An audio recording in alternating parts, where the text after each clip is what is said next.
Assalamu alaikum warahmatullahi wabarakatuhu. Ngidanyigo ado ngidanyagare o warni Dawuda alayhi salam isan kono khada kempalle khaqile ngadi waqati dangi dekeya o nyogara Samuel alayhi salam isan kono khada nga o garina fatuli tay gajanya kebe gadangi Israeli de mugudo Goliath di armenu kuna kana kenga jangi no gondi Dawuda alayhi salam agarina Goliath kari o dangiti Allah subhanahu wa ta'ala qibari Dawuda alayhi salam isanga qada ke ribari halle Israeli muguzurina Dawuda alayhi salam qanu mogosiri Dawuda alayhi salam awarinya Israeli muguzuranga suhanga magorenga himbe gani kabakonga kena kuneya Israeli mugu iwuru ihanga munuga baka kabila be nondi kentu de animaga Allah subhanahu wa ta'ala qifaru baka kabila be nondi ken khatu de animaga ko qibaru hilli surina meni Dawuda alayhi salam Dawuda alayhi salam alinanya Israeli mugu uranga ihanga manga nalli khalinanya Israeli mugu qifarenga Israeli mugu sui nan dungeti kenga Dawuda alayhi salam anyi urwa hankamai sabarin tengani ado atelemon tengani ado aduru koton tengani Israeli remuguswa Dawuda alayhi salam mulla mogosiri kempalle Dawuda alayhi salam anyi amayi serekileya aya o ku kulurunga mogo yogodi ayin kollake yinte be manyi harangana Dawuda alayhi salam wori dengori awrin tenallingandanga Dawuda alayhi salam ani Allah kananai ani Allah subhanahu wa ta'ala bata mogosiri ko Allah fare sallallahu alaihi wasallam agara kono danga Allah fare sallallahu alaihi wasallam ato danga Allah subhanahu wa ta'ala ngabati mogo be mulla kinna ni Dawuda alayhi salam khalleki ay maniya darna Dawuda alayhi salam ana honna gakene woron nondi ana woron tane juasiki Allah subhanahu wa ta'ala ana honner ko wuron nogondi ana wuron kuten junya siki Allah subhanahu wa ta'ala Dawuda alayhi salam ana honne akan kene wuron nogondi angana tagunan cimme na kene kunne hay angana kene kunne hay Dawuda alayhi salam ari wi ke manjunya wuron nogondi aga siki Allah subhanahu wa ta'ala mane adanga Allah subhanahu wa ta'ala lina kitabe wokini Dawuda alayhi salam ya iga kitabe gerilli jabbo Dawuda alayhi salam awi kitabe ke rangati kanne polingoy khorenga Dawuda alayhi salam agani kitabe ke tasu asu lingenya Dawuda alayhi salam agani kitabe ke tasu antini kallinganta kiya ko tasubanga Dawuda alayhi salam abaka inokunga agateli kitabe ke ko tnelenga abaki inokunga agateli kitabe ke aga su haranga banambani angana bani su haran kanne mu antino ko kallinganta anga girkibe mu Dawuda alayhi salam magray kitabe ke garanga gani kanne mutu kamu nogondi ilumu nari Dawuda alayhi salam karanga igarni ikampom ngara kamma gasra hulono Dawuda alayhi salam kamma kenna masika kamma ilumu kuswa Dawuda alayhi salam karan kanne ke teringana Allahu akbar Dawuda alayhi salam wa kitabe ke garanga awa Allah subhanahu wa ta'ala Allah subhanahu ciga Dawuda alayhi salam akamana mu ti Allah subhanahu lankanenga barna Dawuda alayhi salam ani Allah batana qore adu Allah kanana qore Dawuda alayhi salam ani Allah subhanahu wa ta'ala bat mo gonchu horenga Dawuda alayhi salam awa Allah subhanahu wa ta'ala ciga na mo siri Allah subhanahu wa ta'ala lina Dawuda alayhi salam mugundi tai kotin ngunani Allah subhanahu cigana awiti gandi kanne mu ko igala salan cigana Dawuda alayhi salam atrunga koti tinkanundi ya kamana Allah subhanahu ciga Allahu akbar est-ce que kutawhunu kunduwa Allah subhanahu cigana ba unati khadanga yabo tago suga nyeke ren kamma asuwa Allah subhanahu wa ta'ala cigana onta mu ko nyatu iga Allah subhanahu wa ta'ala cigana mo hombe Allah subhanahu wa ta'ala linanya Dawuda alayhi salam gallawai kutimuku agna yikin Allah sallallahu alaihi o Allah Dawuda alayhi salam arna gidundo yelumu mumori iga Allah sallallahu alaihi arna mugu iga Allah sallallahu alaihi muhambe Dawuda alayhi salam arna kutuhunu sumugu iga Allah subhanahu wa ta'ala tigana muhambe Dauda alayhi salam Allah mbate maike bani ay sumunu Allah subhanahu wa ta'ala Dauda alayhi salam agana sumu Allah subhanahu wa ta'ala ndanga lenki anayge kumbani ana sumu Allah subhanahu wa ta'ala kumbani alle ay sumunu kundunya Dauda alayhi salam ay sumu Allah subhanahu wa ta'ala ndanga mosiri Dauda alayhi salam anyi wuro monju siki Allah subhanahu wa ta'ala ndanga agabata do ngubunya na kenno gonde ko kotego Allah fare sallallahu alaihi wasallama rina Abu Musa al-Asari aga kamana Qur'an qati qallingoyenga Allah fare sallallahu alaihi wasallam adna duto Abu Musa dangate o Abu Musa ti Allah subhanahu wa ta'ala qallingoye gina kanne bega ko Dauda alayhi salam qabilan kannu mogonga ati se sunan dangini Dauda alayhi salam qallingoye mogonga anay kitabige kharanga aga neke dinga ngadi mogombe aganai Allah subhanahu wa ta'ala tigana adu aganai Allah subhanahu wa ta'ala mbata angana hay Dauda alayhi salam aga wum moju siki Allah subhanahu wa ta'ala nda ana sumu kiyen no gondi Allah subhanahu wa ta'ala nda ana gajana Allah subhanahu dina dema Dauda alayhi salam ayi duawun gubo nyana ga Allah subhanahu tigana mo siri Israel mu ku yogo nudina Dauda alayhi salam sugandi ko ikhay farenga ni urwa hankama telemote gaya ona ina ko adanga kundu ona ina Dauda alayhi salam ko adanga kundu ani Allah kannanan koreyi angana hayi aga sumu mo gombe anda legi sumu ana gombane anage gombane ana gombane halle sumu anage gombane halle kitere ani sire be gani bireti imme jabarenga banna ani bireti imme ga goleti ikitenga imme goleti kebe ikitenga ani bireti kenya Allah subhanahu wa ta'ala linika wande wokini Dauda alayhi salam ya Dauda alayhi salam ani aga Allah mereka wantian kaya niti ikitenga amalihi na yimbe utu amalihi aga marto utu akitenga yimeren kaya niti ikitenga keni Allah subhanahu kawani aga lakini Dauda alayhi salam ya kemballe Dauda alayhi salam ani maniya ti merenga ani mereka wantian musuna ya mereka ngati ikitenga anani mereka utu ana merendroken dabari siri hana bigara merendroken dabari kenni Dauda alayhi salam ko Allah subhanahu wa ta'ala ko Qur'an no gondi ko surunga Allah ko mo gondro ko nini gajange no gondi Dauda alayhi salam ko su aw golliti ikitenga wati bi aga duta merendroken ke dabar ndenga anari ani gaga suronga Daud alayhi salam ani golliti ikitenya ni biladun ko bono aga gollini tikebe ikitenga Dauda alayhi salam amati ngeni uranga ngeni hangamanga amati ngeni Allah subhanahu wa ta'ala kay farenga ningite ya utuka muno gondi mbaju ga ni be kenna akatinga ama kentrindi abada ani goliti ikitenya yi agi biladu muno ke ya no gondi ani moka wonton kajanati kitenga agi debarni suronga hembel mulla anari gaga surokuya anari igande khobo agi biladu khono baka kenno gondi keni Dauda alayhi salam kenyani Allah fari sallallahu alaihi wasallam agato danga agati igande busilo no danga igande bi o golli o khalsilla no gondi kenyani igande silo no danga angana golli angana khalsin kita angana do igande be no gondi angana kenyi igande iga kenyani igande busirenga andanga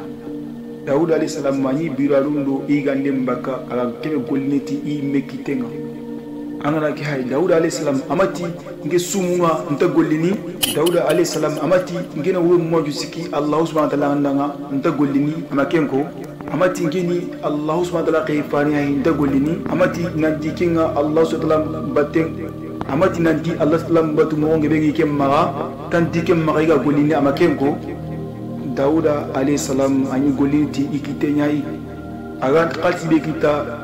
ikolle ke no gondi ani biladun ko baka kenya no gondi ani gullini ke no gondi ala mere ndro kunda bari ado na ho dabarti mo gonga suronga hemelu mulla ani gaga suronga Dauda alayhi salam mo amerika wantenya na awa ho dabar himbe gal no surondanga kempalle Allah subhanahu wa ta'ala ndi Dauda alayhi salam danga nanti aga na himbe dabari ana dabari ko surugo ga mulla mo gombe Allah subhanahu wa ta'ala ndi Dauda alayhi salam ana mo gonda bari mo gombe suronga mulla kenyani Allah subhanahu wa ta'ala ngamulla odan ogana golle be dabarni una dabarti golle posire ya dabari angana ke suhay Dauda alayhi salam ana urum monjan siki Allah subhanahu wa ta'ala ndanga awa duawu ngubunyana Allah subhanahu wa ta'ala na asallini Allah subhanahu wa ta'ala ndanga anyi gadaga sumunu Allah subhanahu wa ta'ala nda kesuno gondi Daud alayhi salam akamana ngoliti kitenya igadi agi biralu munu tan ko arana buren kita aga goliti himbe yikitenga magarina ikantaga amasigi nanti igane ngakili kamuno gondi awarne katia ube nanti igane nambu nyewure nan likatia Dauda alayhi salam ani goliti ikitenya agi biralu munu ke yanogondi ani ibiralu jukita ke yanogondi kentu nogondi asondenga Allah subhanahu wa ta'ala mbaniya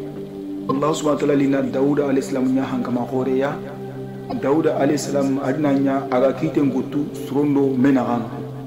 banna suron jogotenga Dauda alayhi salam nya surongarni Dauda alayhi salam wari awakite ngutu surondo menagan awakite ngutu suron bilido menagan ti Allah subhanahu wa ta'ala barna Dauda alayhi salam awotu nandi serebi gana kite ngutu suron bilido menagan anna yatti Allah subhanahu wa ta'ala nyamarti mogomeya hadamane be angana mulana kite ngutu suron billo menaga anna nyago Allah subhanahu wa ta'ala nyamarti mogombe angalante kendanga anna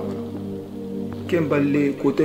yugo iliri Dauda alayhi salam bangenga yoke girna lakati Dauda alayhi salam nanda danga iken kapalle mandi iken gumbo mpai keta Dauda alayhi salam marna suroko illi hay tonga hindema ina tu tonguna ko ma ko hani garantenga fibare kena kondi kempalle jama ke sugari wakati beya surugo so mulana wari Dauda alayhi salam aga kiten kutu kusro hili na nga mohambe barna Dauda alayhi salam ani sire telemonde isro kuno gondi Dauda alayhi salam adna nteringe sado iga kiten kutu so kuili do mena nga ateringe ma uronga wakati beya igana salli no ron gondi Allah subhanahu wa ta'ala nyaga na mohambe garni Allah subhanahu wa ta'ala nyaga barna wasuntu nanti hadamre munda to honna kita pati be Dauda alayhi salam agarna Allah subhanahu wa ta'ala nyaga Allah subhanahu wa ta'ala lina Dauda alayhi salam tuini tai nanti iwoke be gati nanti gondi ke ngubo bai Dauda alayhi salam ana iwoke ana kari subhanallah Allahu akbar arike iwoke di ikapalle mekeri igumbo bana hay woke nayi aga gari akono mani bana jibi Dauda alayhi salam Allah subhanahu wa ta'ala iwoke kari kemballe illenga kare wati be surongarna meni Dauda alayhi salam bangenga tado igarna wori Dauda alayhi salam agar nikiten kutu kusroli na nga mohambe kemballe Dauda alayhi salam ali girina nakati woke ati woke danga Dauda alayhi salam awsini woke danga woke be tidi kenam pai Dauda alayhi salam ati woke danga Allah subhanahu wa ta'ala di nankari Dauda alayhi salam ati woke danga andamani dabari ati anda man dabari eske gumboni an kalleba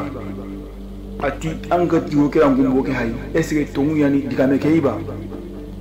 igo keri aga kunene Dauda alayhi salam danga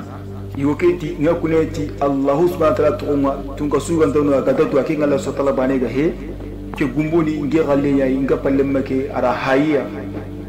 ke go ari gumbo ke ara hayya mpai tongu ya kunana kundu nga himbe kunana kundu sesuga nonga asurina nkabako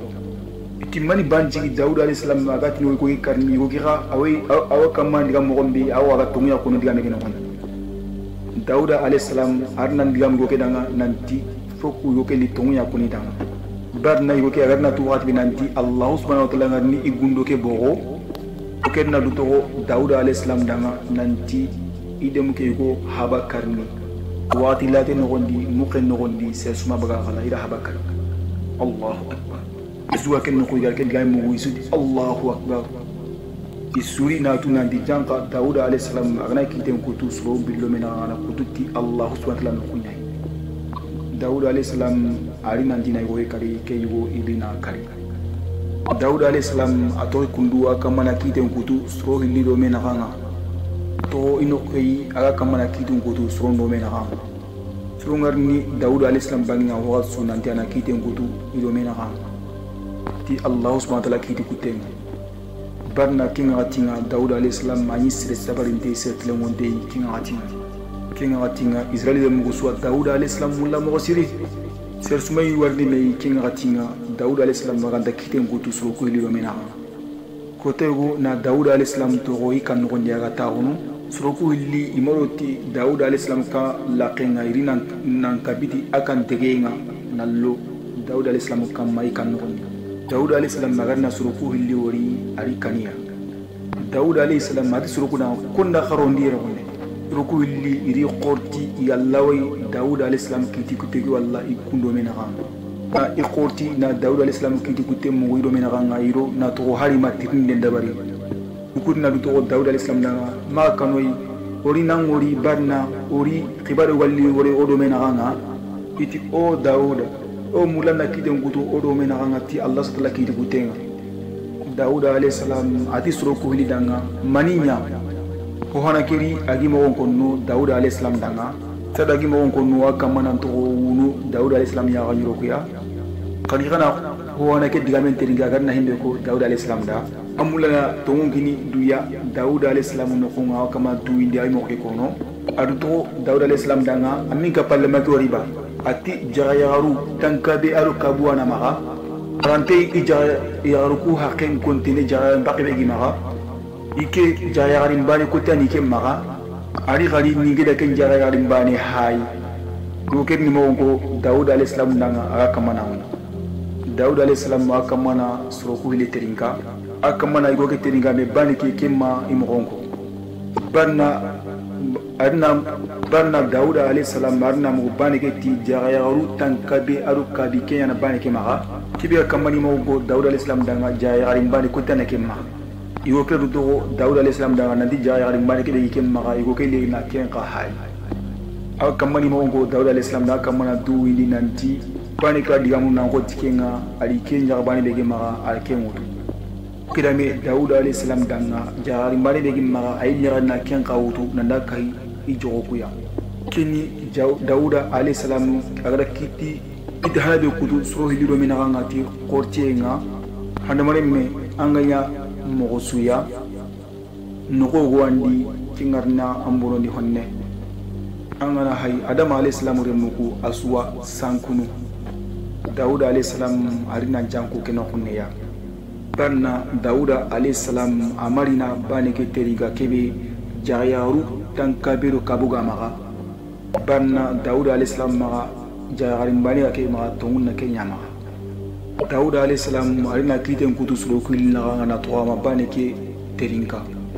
kemballe Allah subhanahu wa ta'ala lina Daud alayhi salam tundi nanti kenni huai hibe igara Daud alayhi salam haitai Allah subhanahu o Daud ankorti ti kiti kuteke ya Aswatlanti Daud alayhi salam danga ira ke kwaya nanti hadamul musuga di ikin Allah subhanahu kamandema anga sankun Daud alayhi salam arna nimisi arna mu aga sujudna Allah ta'ala na aga nyagana aga yampai munu Allah ta'ala maga tida ke junubu bucineya kemballe Allah subhanahu wa ta'ala lina nyamba Daud alayhi salam maga Allah ta'ala ni khairin bosiran jukini Daud alayhi salam ya awarni sigira horengita Allah subhanahu wa ta'ala bangenga Daud alayhi salam ari wike monja brene aga Allah subhanahu wa ta'ala bani abata ni sire sebe ga do ngebe yana Allah subhanahu wa ta'ala nda aga Allah ta'ala ma tigana aga mamana Daud alayhi salam ma wakite ngutu sonna ngati Allah ta'ala kiti kutenga Israeli remu kuiwa Daud alayhi salam la mo siri banna Daud alayhi salam ni Allah mbatana khore ado sire telemonteni ado sire sawar dega Daud alayhi salam mari wike kutembire junya aga Allah subhanahu wa ta'ala bani bata Daud alayhi salam ni Allah mbatana khore ya ani Allah kanana khore Allah kanana biga wurum monjuan siki Allah subhanahu wa ta'ala bani da adu Allah kanana biga ni ko tanju sumu Allah subhanahu wa ta'ala ko khaqile ngadi ba waqti ke be wara Adam alayhi salam kisake kono gadanga wati Allah subhanahu wa ta'ala ngara Adam alayhi salam halle jusa tagun kusuri bugu tagu kusuri bugu kenno ko ya o suri bugu kenno ko ya kunjuro nogondi Adam alayhi salam marina sire gori kuro ko mangaya Adam alayhi salam arina Allah subhanahu wa ta'ala tindi ata Allah subhanahu wa ta'ala ke goni koya Adam alayhi salam ti Allah subhanahu wa ta'ala kini koya Allah subhanahu wa ta'ala Adam alayhi salam jadiati allemme Dauda alayhi salam Adam alayhi salam arina Allah subhanahu wa ta'ala tindi nanti asina bakeni manimeya Allah subhanahu wa ta'ala ti Adam alayhi salam danga Daud alayhi salam sina bakeni tanyire sinai Adam alayhi salam ti o Allah ngamulla annahu kaw awi birenga Allah subhanahu wa ta'ala ina Adam alayhi salam jabiati gelanga mulannahu kaw awi nga gelinga ho bugan winga ngana ka hawi adam alayhi salam ti allah subhanahu wa ta'ala nanga tannate sinewutu muy nogondi anna kini daud alayhi salam ya kempalle adam alayhi salam afati wati ngari kiye wakati be ya awi ngutenga to tannate sinei arna du to nanti muy do tannate sine bana iketa allah subhanahu wa ta'ala lina adam alayhi salam tundi nanti tannate sine be to awi balle anyi agara kini daud alayhi salam adam alayhi salam arna mudo kenga adam alayhi salam do mun khalina mungu Allah subhanahu wa ta'ala lina adam alayhi salam bilandi makati ujine sineya Allah subhanahu wa ta'ala lina kame sine kini dauda alayhi salam ya kemballe dauda alayhi salam mani go be ga sugunu mo siri anta mulla siri gatelle ikan no goni na tro angami ito aguladi ko tay go dauda alayhi salam ma ganti kan no goni aya kelli go wori ikan digiranga anta ke go tu dauda alayhi salam ya ke ari kharu ati kona jina ati go ke danga kondal do ndika ke no goni ya raketi igo ke danga dauda alayhi salam ga nangori ka ke ngondi aw butude kemballe dauda alayhi salam ga na khibare ke mu wati be nandi ka ke ngondi abutundelli adna ke go wori ka ke dingiranga ke go be sile ganta tu dauda alayhi salam ati go ke danga konangina kondal lo dinka ke ngondi dauda alayhi salam atu ke danga allun ka ke ngondi kamo igo ke na dauda alayhi salam jabi atingeni igo be kasu gardingallante ngabana no kabe ngondi agati nganta kanna ugo hankamonunga tingeni sire ganta kanna ho hosuya tisse swante ngabana nantina magro ikan non daud alayhi salam mani sire be hakile ngai arna to ati woke danga kallem malaika nan kenga kallem malaika ati yabo ngeni kallem malaika daud alayhi salam ati bismillah kallem malaika mani bana ci daud alayhi salam bagalante kallem malaika bismillah na Allah subhanahu wa ta'ala khayfare yani mani bane ji daud alayhi salam gallante kallem malaika bismillah na ari wi manjunya aga sallini Allah subhanahu wa ta'ala badanga ari wi manjunya aga sumu Allah subhanahu wa ta'ala badanga wi manjunya aga uru manju siki Allah subhanahu wa ta'ala badanga aga dawun yana aga Allah subhanahu wa ta'ala badanga bata kona Allah subhanahu wa ta'ala kon kanna Allah subhanahu wa ta'ala ko daud alayhi salam batte ko daud alayhi salam ngonga anga Allah subhanahu wa ta'ala badanga bata anga dakalle malaika bismillah kemballe daud alayhi salam ari fati nawi do kame sine kemballe israeli mu ko na daud alayhi salam fati mu ko irina chunu arni toro ardan digiya buru banna israeli mu ko daud alayhi salam la mo siri daud alayhi salam ke bi allah subhanahu wa ta'ala ngarna hankama gon kinai ando allah subhanahu wa ta'ala ngarnya ire farenga israeli mu ko suwa daud alayhi salam la mo siri wakati be daud alayhi salam ga fati grambe surungu israeli mu ko talawunu ali mu ko suri nan suno mo siri isuri nan suno mo siri ga wunu per banna adnan digi israeli mu ko ya mo siri ikonta muni kemballe daud alayhi salam badenga hadamare mengebe li daud alayhi salam badenga sebenu wani ke bari no gondi watelle kati ma kamona gati ujine hadamare meya kunchuga dauda alayhi salam bade ke ya ken no woni suro ko humu burema jabari qori suro kuraga ken balle suro ko grina ndakati dauda alayhi salam remenga suleiman alayhi salam ya to o suleiman iti jabari kamano o tampindi ampaba badenga ti antelu ngalla ba ilikato ilistahu ngaro o kamma suleiman alayhi salam ayi siri sebe allah sene yelu mundanga kemballe suleiman alayhi salam arna yelu khiri yelu ko go bolli nali kampo boyi son kamma nali sahu ngara so ko kamma yelu ko go bure maga igadna mesere daud alayhi salam bade ke no gondi asro kontori ni na hande kita ga hutunu yelu ko go bure maga ikamma barna yelu ko go bure maga hange lande haddangi ni yelu ko kampo no na ga kat so ya kemballe suru kuri kanu yonki na marato anondi ina nakati suleiman alayhi salam ya gadi iti o suleiman ako yelu ko danga nantina hanka luranga rakato yugalla hange butul mogombe suleiman alayhi salam arnanche yelu ko danga yelu kurina la to bakame honi na li hanka luranga rakati so ko yelu kurina nchi suru kuro keke to yemba na li hanka luranga rakati so ko kesunya dauda alayhi salam bade no yani dauda alayhi salam fati allah kanna na dauda alayhi salam fati ko be gani allah subhanahu wa ta'ala bata mo siri yugo be gani sumunu anda kota sumu ana kota iga anda kota sumu ana kota iga khifare be gani Allah subhanahu khifare be gani hosire nyana Allah subhanahu khifare be qanel di ngani mo siri ali fati o Allah afati barna yongi de suwa birane nyaki ara gamma aswa kala hada wala mesu an hanga ya na su hada wala mem posire nyai hada wala mesu wadi anga kallen khara men temme kota anya ko su hada wala mesu wadi anga kala Dauda alayhi salam afati kem balle Dauda alayhi salam halle kulli Allah subhanahu wa ta'ala kan kai farighi hada wala munga Dauda alayhi salam halle Allah subhanahu wa ta'ala dungi warna kono kadanga no tanai ti Allah subhanahu wa ta'ala dungenga ni Sulaiman alayhi salam kisan kono kadanga Sulaiman alayhi salam akisa ki maindangi Sulaiman alayhi salam do yilimun naga maindangi Sulaiman alayhi salam do dingenyu naga maindangi Sulaiman alayhi salam do yeliya ke daga ko kulene mo anaka kemballe maindangi Sulaiman alayhi salam ado jinnanu do yilimun naga kemballe Allah subhanahu wa ta'ala malikini Sulaiman alayhi salam ya manini Sulaiman alayhi salam kisaki aro jinnanu naga manindangi Sulaiman alayhi salam do siwu nanu kuna Sulaiman alayhi salam ay akisa ke ni kisa qori ay odanga tigere ko odanga Sulaiman alayhi salam kamma Allah subhanahu wa ta'ala dungi orni Sulaiman alayhi salam kisa ke sukuno kadanga bana bane ko ga danti no gotana Allah subhanahu wa ta'ala koy ilo wonneni Dauda alayhi salam kisa nyamante ayo ma ngira nyigo ado ngira yare ya rabbi Allah subhanahu wa ta'ala ngandi gida su kamante nkorozi assalamu alaikum wa rahmatullahi wa barakatuh